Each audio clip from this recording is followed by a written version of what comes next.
Hey friends, so this is a mini-sode in which I would love to share with you today. I got a really amazing review that I do want to talk to you about before I get into the episode, and it's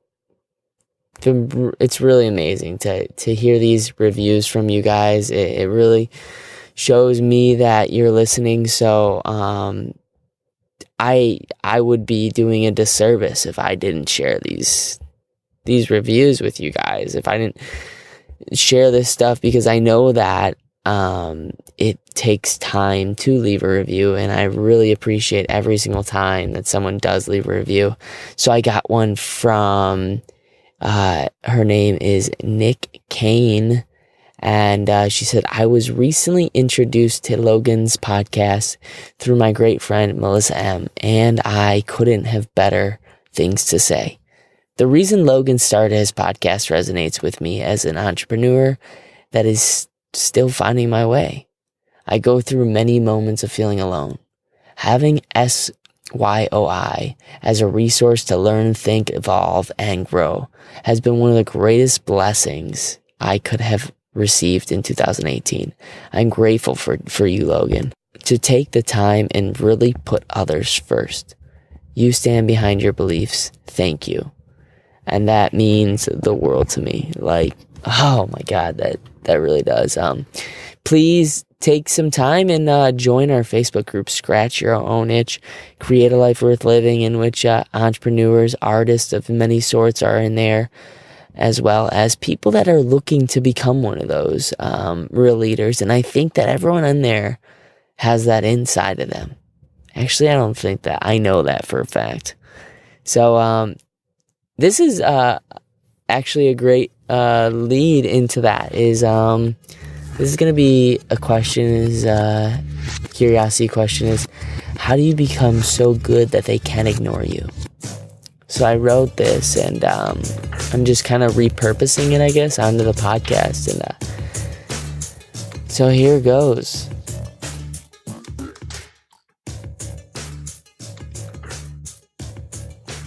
There's a friend of mine who is working hard on herself to relieve herself of her stresses from work. Kind of an oxymoron, I know, but just follow the story here. So she meditates every day, trying to clear her head, clear her mind, and be in the moment. She's very good at it. So good, in fact, that she's discovered one thing they don't talk about much in spiritual studies. And that is, enlightenment is boring. Mastery can sometimes be boring. Boring, that is, to our Western culture and Western mind. That gets engaged in the process of getting somewhere enlightenment. That enlightenment, you then forget that it is often the journey, not the destination. That brings rewards. Boring, because our ultimate spiritual growth depends on letting go of the clinging of the mind. And you know that feeling. The same is true in a physical endeavor. For example, taking a hike. There are two kinds of hikers, those that just want to get to the destination, and those that fill their senses with the world that surrounds them as they hike. The first hiker, though, is bored with repetitive walking, and the thrill of hiking is having reached the destination. The second, though, kind of hiker stays in the moment and experiences the fullness of the experience. It's kind of like back in the day when I used to have to learn how to do rote memorization. When I was an actor, I used to have to memorize pages and pages of lines, which was mentally, honestly, seriously exhausting. But I began to grow a little antsy, and honestly, I had to do something with my body. My body wanted to move because I felt like I was trapped inside my head, just saying the same line over and over and over. So this forced me to learn to just be bored. To really honestly be bored with this repetitive task. I needed to learn these lines, otherwise I wasn't going to be able to play the part. And I had to stay in the moment. I had to say the line over and over and over.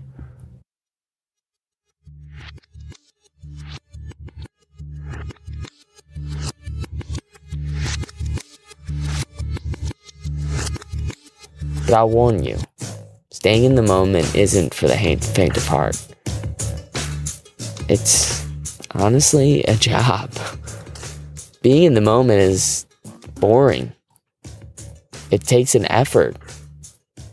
But we as a human species avoid boredom. Why? Because the brain hates boredom. We rush here and there, trying to keep our minds active and engaged. When we're bored, we fill the gap immediately with, some kind of food, alcohol, sex, shopping, TV watching, and all these other activities. We have a drive for diversion. We can't stand to be in a state of boredom. Our brain, honestly, hates boredom. Being bored weighs us down, makes us feel drained, both physically and mentally. The longer we're bored, the more exhausting it becomes. It's like a downward spiral ensues, and we can't seem to pick ourselves up out of our lethargic, depressive, and boredom thoughts. Most people go through periods of boredom where they lack any kind of enthusiasm for life.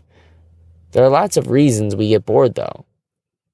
As I said earlier, repetition, a task that's done time and time again, can be boring. Or lack of interactivity, lack of interest, fear, resistance, not being challenged or being challenged too much in a job, or maybe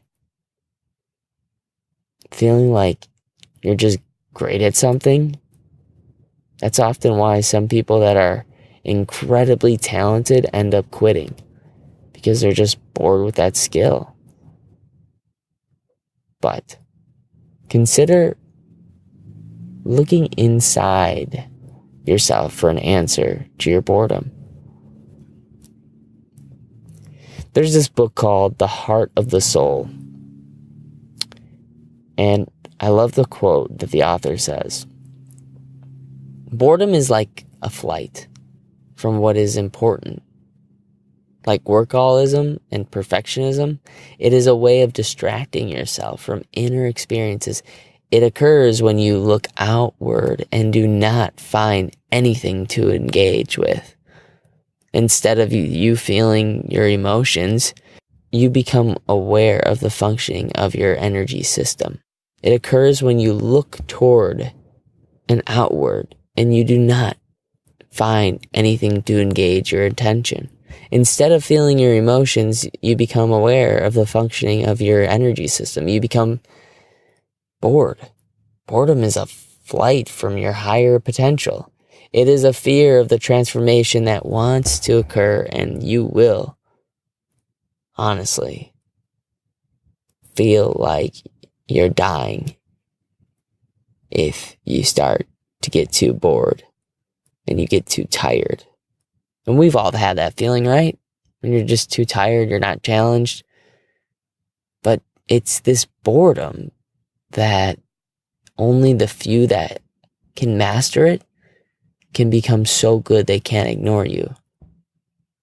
And it takes a lot of focus to go through the boredom.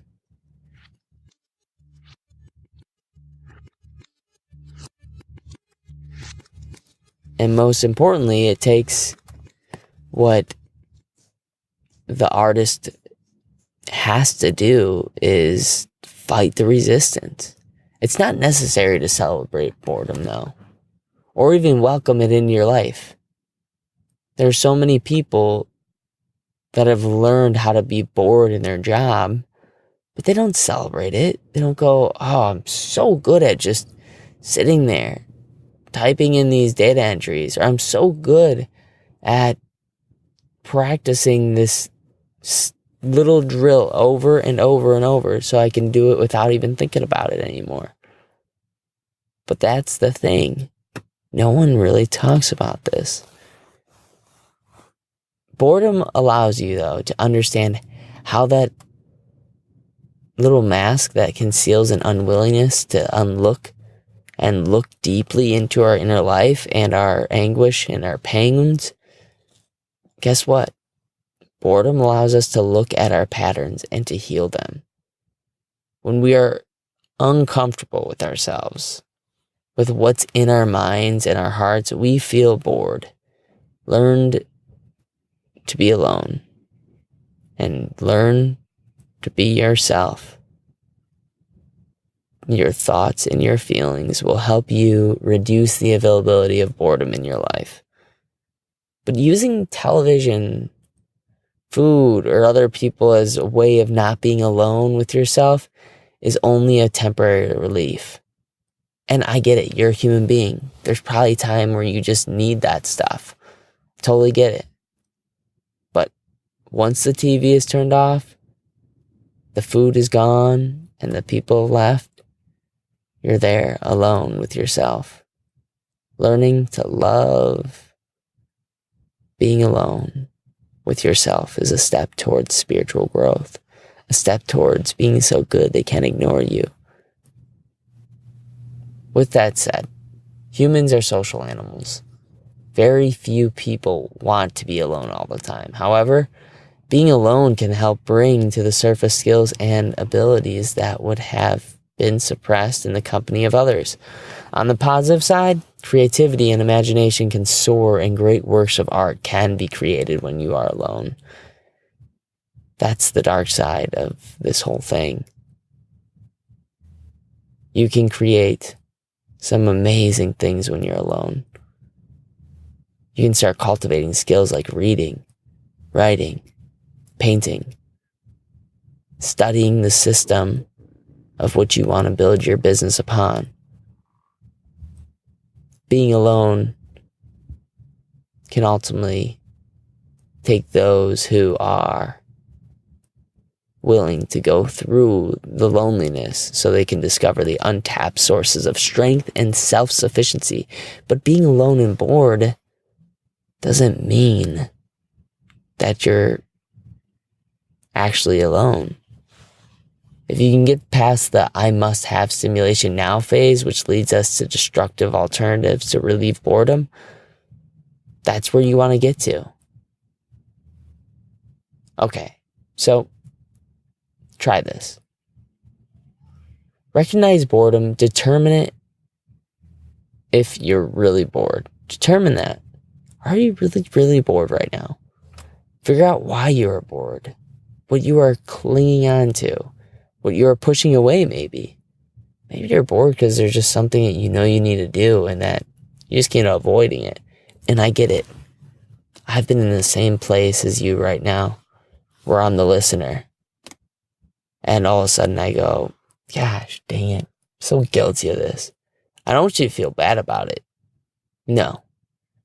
I want you to get energy from it and go, yeah, there is something I'm avoiding.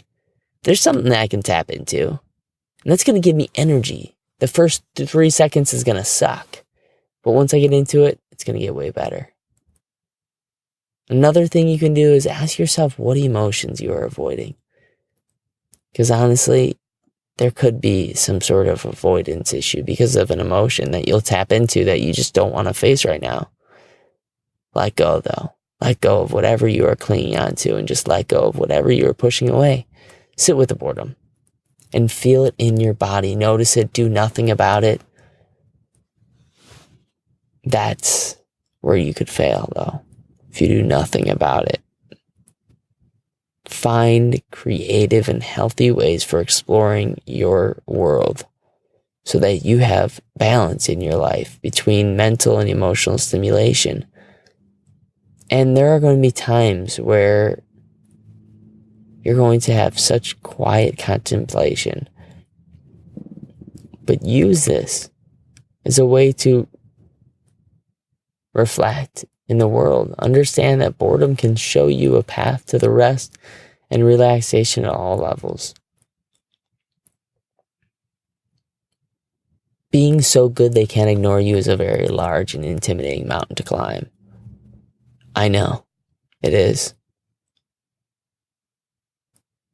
And the thing is we all try to face it though, and choose to sit with it until it transforms us. Being so good they can't ignore you will return once you've mastered this boredom. And you will accept the ups and downs and the cycles of life. And please don't ever forget that when you're going through this, you are not alone. You're actually the most popular you'll ever be when you get through it. And as you're going through it, just know that I'm here rooting for you. Or as you're going through it, just know that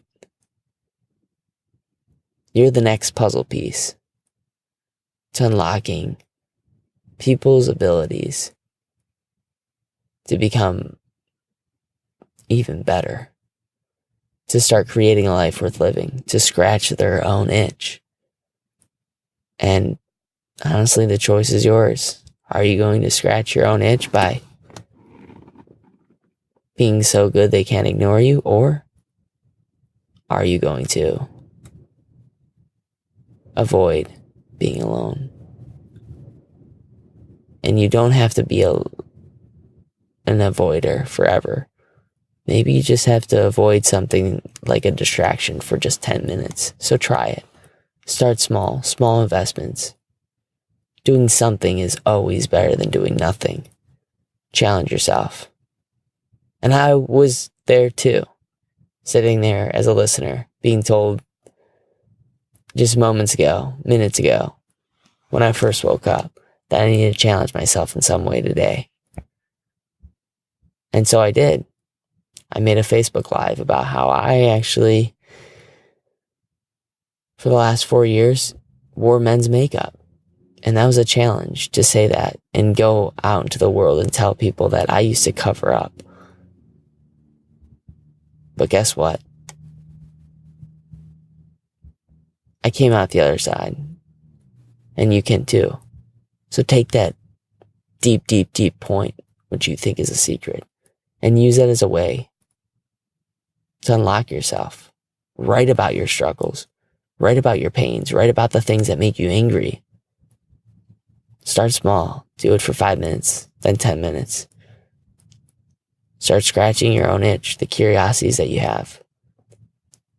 But while you're doing this, don't ever forget that you matter and you are enough. And if you like this content, this sort of creative content that I'm putting out, please let me know. Hit the subscribe button and leave a review. I know it takes a little bit of time out of your day, but I want to see that you are honestly doing better by listening to this podcast. Otherwise, what's it for? I'm just kidding. I would probably do it even if you weren't listening like crazy, because I'll tell you what, the truth is when you start to create, you start to really feel like you're doing the right thing. So, without further ado, like I said, I can't say this enough ever. You matter and you're enough.